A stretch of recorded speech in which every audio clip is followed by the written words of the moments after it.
창세기 42장 5절에서 12절까지 말씀.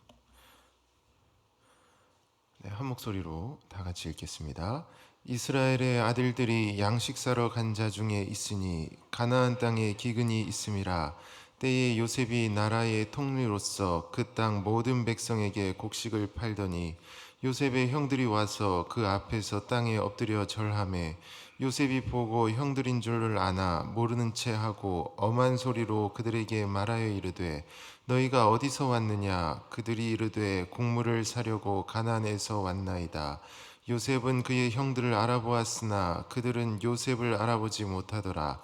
요셉이 그들에게 대하여 꾼 꿈을 생각하고 그들에게 이르되 너희는 정탐꾼들이라 이 나라의 틈을 엿보러 왔느니라. 그들이 그에게 이르되 내 주여 아니니이다. 당신의 종들은 곡물을 사러 왔나이다.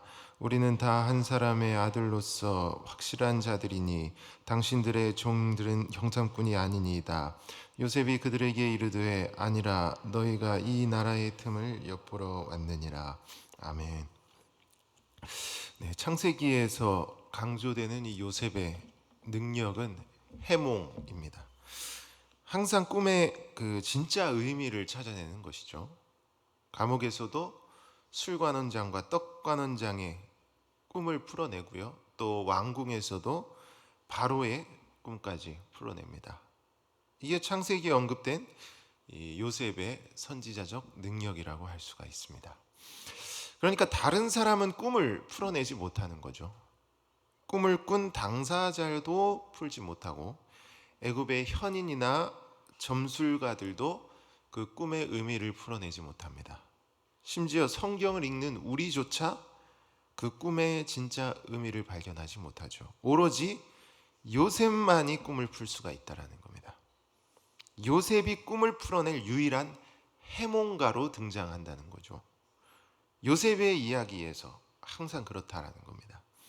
우리가 이 사실을 좀 염두에 두고서 말씀 한 구절을 읽었으면 합니다. 창세기 37장 6절과 7절 말씀인데요. 우리가 다 같이 한 목소리로 읽겠습니다. 요셉이 그들에게 이르되 청하건대 내가 꾼 꿈을 들으시오. 우리가 밭에서 곡식단을 묶더니 내 단은 일어서고 당신들의 단은 내 단을 둘러서서 절하더이다. 우리가 잘 아는 요셉의 꿈의 내용인데요. 우리는 보통 이 꿈의 의미가 형들의 절이라고 많이 생각을 합니다. 왜냐하면 꿈에서 형들의 곡식단이 요셉의 곡식단에게 절했기 때문이죠. 이 꿈의 장면을 우리는 그대로 이해를 한다라는 겁니다. 그래서 본문 6절이 이 꿈의 성취라고 생각을 하는 거예요. 우리가 본문 6절을 다 같이 읽어볼까요? 때에 요셉이 나라의 총리로서 그 땅 모든 백성에게 곡식을 팔더니 요셉의 형들이 와서 그 앞에서 땅에 엎드려 절하매. 실제로 형들이 애굽에 와서 요셉에게 절을 하긴 합니다. 이게 겉모습 자체는 요셉의 꿈과 똑같이 보이기는 하는 거예요. 그래서 우리는 요셉의 꿈을 그냥 형들의 절로만 이해를 하는 겁니다. 하지만 우리가 잘 읽어보면 요셉 자신은 이걸 꿈의 성취로 받아들이지 않는 거예요. 그러니까 만일 이러한 절이 요셉 꿈의 진짜 성취라면 요셉은 형들이 절을 할 때 자기 정체를 알려야 합니다. 이를 통해 형들과 재회를 해야 하는 거예요. 만약 절만 하는 게 꿈의 성취라면 이렇게 해피엔딩으로 가는 게 맞습니다. 생각을 해보면 그런 거죠. 그런데 요셉은 자기 정체를 알리는 게 아니라 오히려 함정을 판다는 거예요. 여러분이 잘 보시면 요셉은 계속 형들이 자신에게 다시 절하러 오도록 상황을 조장하고 있다는 걸 볼 수가 있습니다. 실제로 요셉은 자신이 꿨던 꿈의 진짜 의미를 알고 있으며 또 그 의미로서의 절을 형들에게 받으려고 하는 거예요. 우리가 모르는 진짜 의미로서의 절이 있다라는 겁니다. 잘 보면 우리가 이거를 발견할 수가 있는 거예요. 일단 우리가 본문 9절을 다 같이 읽어볼까요? 9절.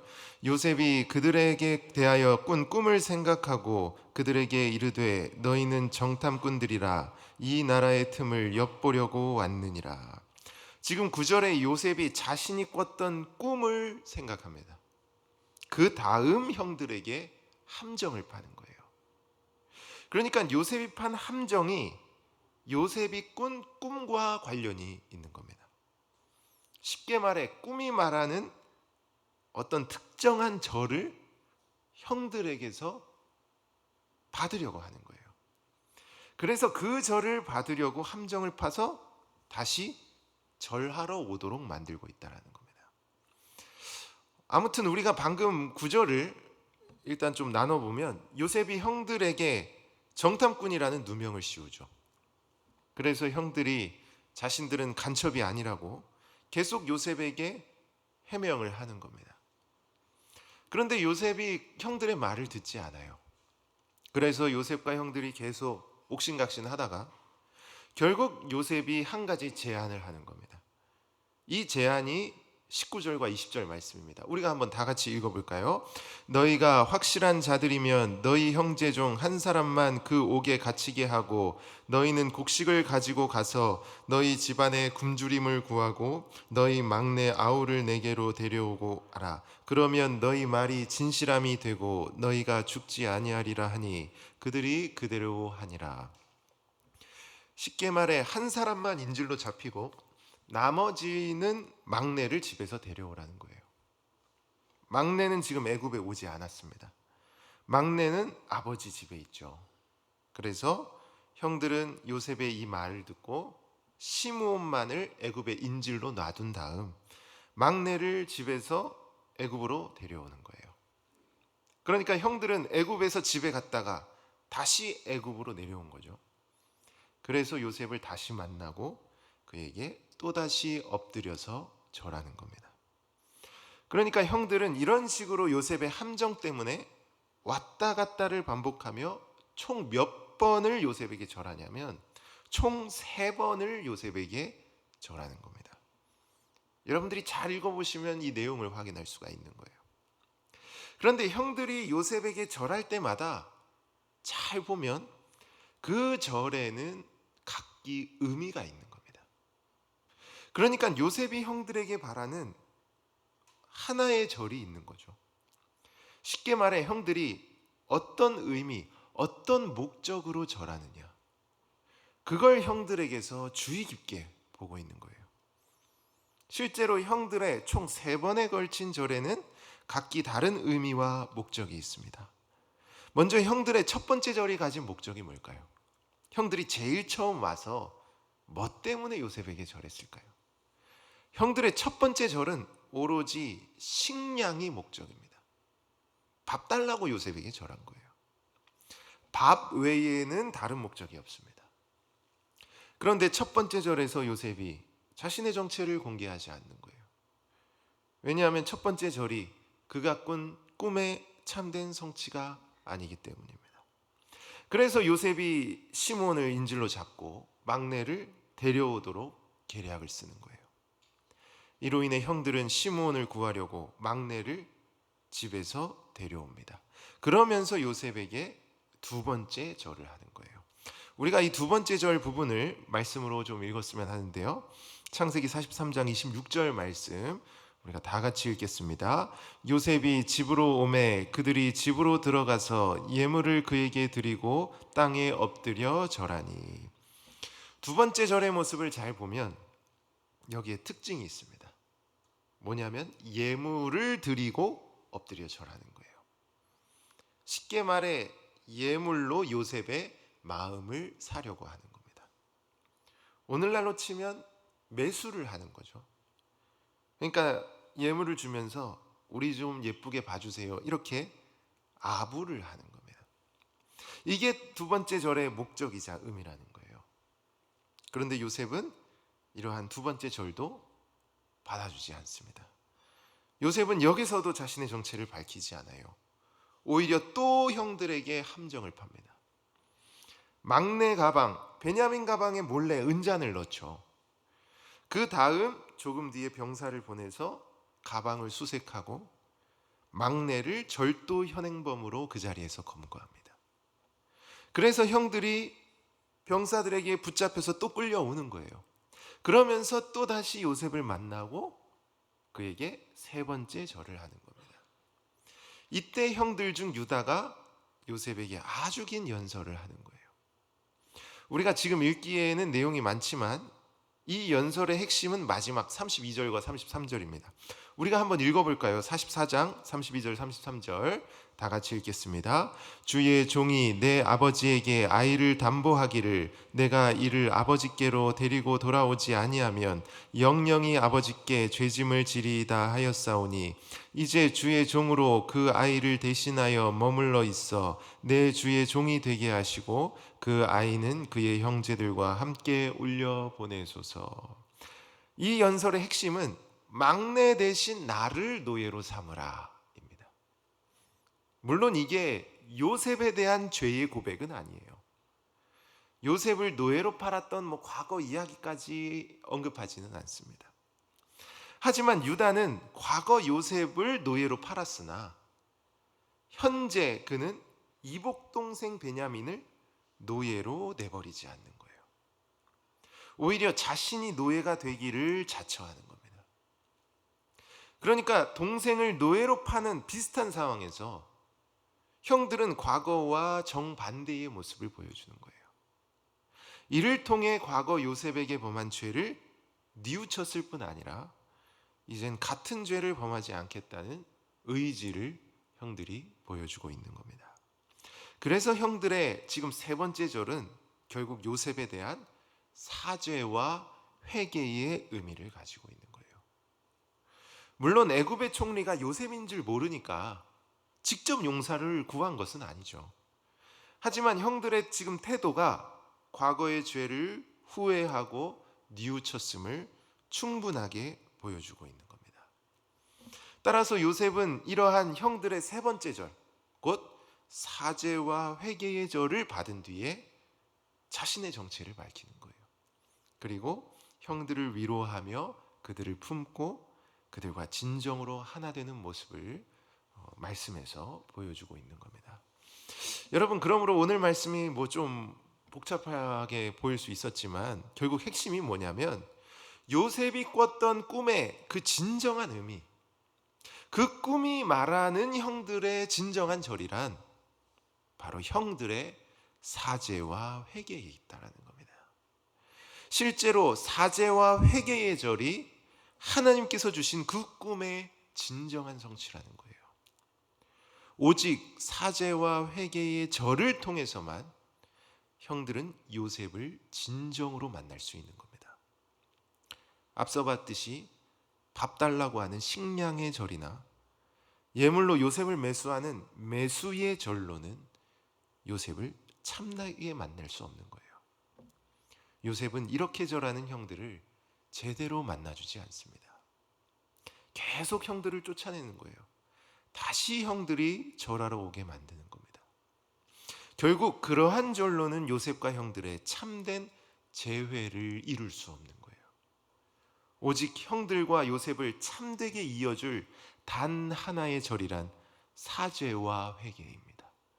사죄와 회개를 통해서만 형들은 요셉을 진짜로 만나고 당시 세계를 휩쓴 기근에서 참된 구원을 맛볼 수가 있는 거예요. 여러분, 무엇보다 오늘 말씀은 우리의 영혼을 영원한 기근에서 건지실 우리의 영원한 총리이자 우리의 새 요셉 대신 예수 그리스도를 예표한다고 볼 수가 있습니다. 우리가 신약의 말씀을 함께 읽어볼까요? 누가복음 5장 4절에서 8절까지 말씀 우리가 다 같이 읽겠습니다. 말씀을 마치시고 시몬에게 이르시되 깊은 데로 가서 그물을 내려 고기를 잡으라. 시몬이 대답하여 이르되 선생님, 우리들이 밤이 새도록 수고하였으되 잡은 것이 없지만은 말씀에 의지하여 내가 그물을 내리리이다 하고 그렇게 하니 고기를 잡은 것이 심히 많아 그물이 찢어지는지라. 이에 다른 배에 있는 동무들에게 손짓하여 와서 도와달라 하니 그들이 와서 2배의 채움에 잠기게 되었더라. 시몬 베드로가 이를 보고 예수의 무릎 아래에 엎드려 이르되 주여 나를 떠나소서 나는 죄인이로소이다 하니. 베드로가 잡히지 않는 그 갈릴리 호수에서 밤새도록 물고기를 찾아 헤맵니다. 마치 요셉의 형들이 가뭄으로 메마른 그 시대에 식량을 찾듯이 말이죠. 그런데 그때 예수님께서 깊은데 그물을 내리라고 명하십니다. 그래서 베드로가 내렸더니 아주 풍성한 물고기를 잡게 된 거예요. 마치 형들이 요셉에게 풍성한 식량을 얻었듯이 말이죠. 그런데 베드로가 갑자기 많은 물고기를 버려두고 예수님께 다른 것을 구하기 시작합니다. 물고기를 구하던 사람이 갑자기 예수님께 사죄와 회개의 절을 하는 거예요. 주여 나를 떠나소서 나는 죄인이로소이다.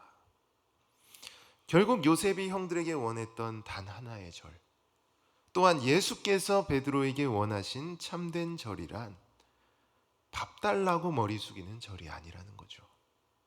돈 주세요, 땅 주세요, 좋은 직장 주세요 라고 외치는 우리의 탐욕스럽고 이기적인 그런 절이 아니라는 겁니다.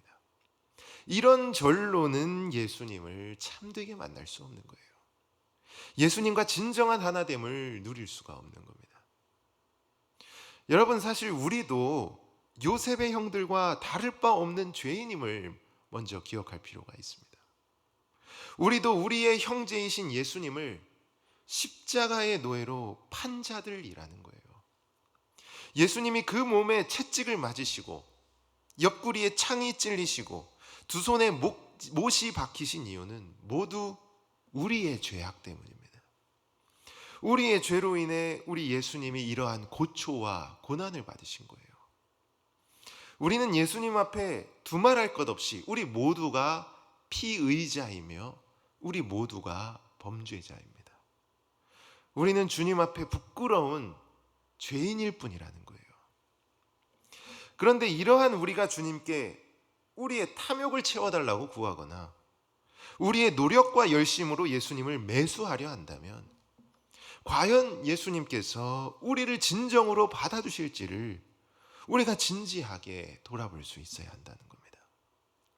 여러분, 본문에서 형들이 요셉을 만났을 때 요셉이 원하는 건 당연히 사죄와 회개입니다. 형들은 엎드려 절하며 용서를 구해야 하는 거예요.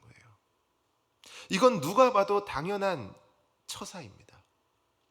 여러분, 이처럼 우리도 주님 앞에 나아갈 때 죄인이 당연히 주님 앞에 엎드릴 때 그는 죄를 자백해야 하고 그는 주님의 긍휼을 바라야 한다는 거예요. 예수님이 정말 우리를 만나주길 원한다면, 정말 주님 안에 온전히 우리가 안기길 원한다면 우리는 주님 앞에 솔직하게 그리고 겸손히 죄를 시인하고 주님 앞에 사죄할 수 있어야 한다는 거예요. 주님, 내가 잘못했습니다. 나로 인해 주께서 고난받으시고 비참하게 죽으셨음을 내가 솔직하게 인정합니다. 주님, 저는 주님께 그 무엇도 구할 자격이 없는 부족한 죄인입니다. 주여 나를 긍휼히 여기소서, 나를 불쌍히 여기소서. 우리 주님은 우리에게 이러한 고백을 기다리고 계신다는 겁니다. 우리가 진정으로 이러한 사죄와 회개를 주님께 아뢰기를 원하고 계신 거예요. 사실 제가 긴 인생을 산 것은 아니지만 지난날 신앙의 여정들을 돌아볼 때 결국 나의 신앙에서 가장 큰 분기점은 내가 죄인임을 주님께 자백했던 그 순간이라고 저는 생각을 합니다. 이전에는 내 마음을 주님 앞에 한 번도 내놓지 않았거든요. 나의 더럽고 추악한 마음을 끝까지 꽁꽁 감추고 주 앞에 뻔뻔하게 섰던 겁니다.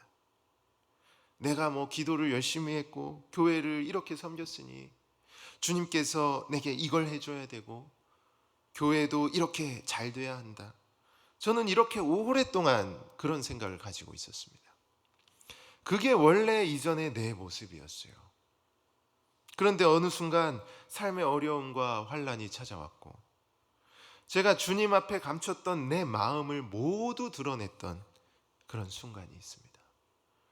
정말 주님께 내 모든 그 감춘 죄를 다 아뢰고 나는 지금 당장 심판받아 죽어도 할 말이 없는 그런 죄인임을 주님 앞에 겸손히 인정하고 엎드렸던 그런 순간이 있었습니다.